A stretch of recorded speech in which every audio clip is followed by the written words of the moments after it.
Supreme court ने दिवाली के दौरान ग्रीन पटाखों को जलाने की अनुमति दे दी है। अदालत ने 18 से 21 अक्टूबर के बीच ग्रीन पटाखों को सशर्त मंजूरी देते हुए कहा, पूरी तरह पाबंदी लगाई जाती है तो प्रदूषण फैलाने वाले पटाखों की तस्करी की आशंका पैदा होती है, जो ग्रीन क्रैकर्स के मुकाबले ज़्यादा नुकसानदेह साबित होगा। पटाखों के इस्तेमाल के लिए समय दिवाली से एक दिन पहले और दिवाली वाले दिन पटाखों का इस्तेमाल केवल सुबह 6 से 7 बजे तक और रात 8 बजे से 10 बजे तक ही किया जा सकता है। ग्रीन पटाखों की ऑनलाइन सेल नहीं होगी। वहीं दिल्ली सरकार के मंत्री कपिल मिश्रा ने सुप्रीम कोर्ट द्वारा दिवाली पर दिल्ली एनसीआर में ग्रीन पटाखे फोड़ने की अनुमति दिए जाने पर कहा, मैं सुप्रीम कोर्ट का धन्यवाद करता हूं। दिल्ली की जनता की आवाज़ सुप्रीम कोर्ट के सामने रखने के लिए मैं मुख्यमंत्री रेखा गुप्ता का बहुत आभार और अभिनंदन करता हूं। पिछली सरकार भी ऐसा कर सकती थी। आज ये साबित हो गया कि केजरीवाल सरकार ने जानबूझकर हिंदू त्योहारों पर प्रतिबंध लगाया था। पहली बार सरकार बदली और सरकार बदलते ही दिवाली पर प्रतिबंध बंद हो गया।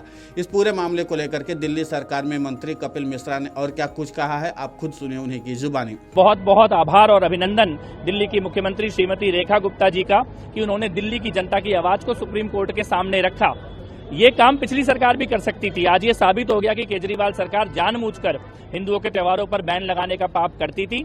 पहली बार सरकार बदली है और सरकार बदलते ही दिवाली पर बैन लगना बंद हो गया है। ग्रीन क्रैकर वाली दिवाली वैसी ही दिवाली जैसी परंपरागत तरीके से हमेशा मनाते थे, जैसी पूरा देश मनाता है, जैसी पूरी दुनिया मनाती है, वैसी ही दिवाली मनाने का अधिकार इस बार दिल्ली वालों को भी मिला है। स्वागत योग्य निर्णय है उच्चतम न्यायालय का और मुख्यमंत्री जी का बहुत बहुत आभार। वहीं दिल्ली सरकार में मंत्री प्रवेश वर्मा ने सुप्रीम कोर्ट द्वारा दिवाली पर दिल्ली एनसीआर में ग्रीन पटाखे फोड़ने की अनुमति दिए जाने पर कहा, मैं सभी दिल्ली वासियों को हार्दिक बधाई देता हूं कि आपने दिल्ली में एक अच्छी सरकार चुनी है और सरकार के प्रयास सफल हुए हैं। मुख्यमंत्री ने कहा था, इस बार दिल्ली को बिना पटाखों की दिवाली नहीं मनाने देंगे। सुप्रीम कोर्ट ने भी हमारे प्रयासों की सराहना की। मैं सुप्रीम कोर्ट के फैसले का स्वागत करता हूं। हम बिना किसी चिंता के ग्रीन पटाखे जला पाएंगे। मैं सभी दिल्ली वासियों को बहुत बहुत बधाई देता हूं इस बात के लिए कि आपने दिल्ली में अच्छी सरकार चुनी और ये हमारी सरकार के प्रयास सफल हुए। हमारी मुख्यमंत्री जी ने कहा था कि इस बार दिल्ली को बिना पटाखों के दिवाली नहीं मनाने देंगे। सुप्रीम कोर्ट ने भी हमारे प्रयासों को सराहा है और दिल्ली में जो सरकार द्वारा प्रदूषण को खत्म करने के लिए कदम उठाए हैं, तो सुप्रीम कोर्ट ने भी आज मैं उनके सुप्रीम कोर्ट के फैसले का स्वागत करता हूं। बहुत ही अच्छा फैसला दिल्ली के लोगों के लिए आया है। अब बिना किसी टेंशन के, बिना किसी चिंता के सभी हम जो है ग्रीन पटाखे जलाएंगे और अपनी दिवाली को और भी सुंदर मनाएंगे।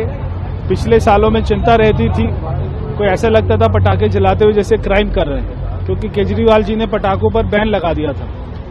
दिवाली पर पटाखे नहीं जलाएंगे, जो इतने वर्षों से हम जब से पैदा हुए तब से हम ये देखते हैं कि दिल्ली में दिवाली ऐसे ही मनाई जाती है, देश में दिवाली ऐसे ही मनाई जाती है। मगर जैसे ही आम आदमी पार्टी की सरकार आई थी, केजरीवाल ने प्रदूषण को और बढ़ाने का काम किया और केजरीवाल ने पटाखों पर बैन लगा दिया। सुप्रीम कोर्ट के फैसले का मैं बहुत बहुत स्वागत करता हूं, दिल्ली वासियों को बधाई देता हूं। आपको बता दें कि मुख्य न्यायाधीश BR गवई ने कहा, ग्रीन पटाखों को अदालत स्वीकृति देती है क्योंकि हमें संतुलित रुख दिखाने की जरूरत है। इससे पहले ग्रीन क्रैकर्स समेत सभी तरह के पटाखों की दिल्ली के साथ राजस्थान, उत्तर प्रदेश और हरियाणा में बिक्री और उन्हें जलाने पर रोक थी। पिछले साल वायु प्रदूषण के खतरनाक स्तर पर पहुंचने के बीच शीर्ष अदालत ने दिल्ली एनसीआर में पटाखे की पूरे साल बिक्री, भंडारण, बिक्री और पूरी तरह खरीद पर रोक लगाई थी। अदालत ने कहा, हमने पर्यावरण चिंताओं, त्योहारों की भावनाओं और पटाखा निर्माताओं के आजीविका के अधिकार को ध्यान में रखते हुए फैसला लिया है। Video desk amarujala.com। अगर आप ये वीडियो YouTube पर देख रहे हैं तो हमारे चैनल को सब्सक्राइब कर बेल आइकन दबाएं और Facebook पर देख रहे हैं तो हमारे पेज को लाइक करें।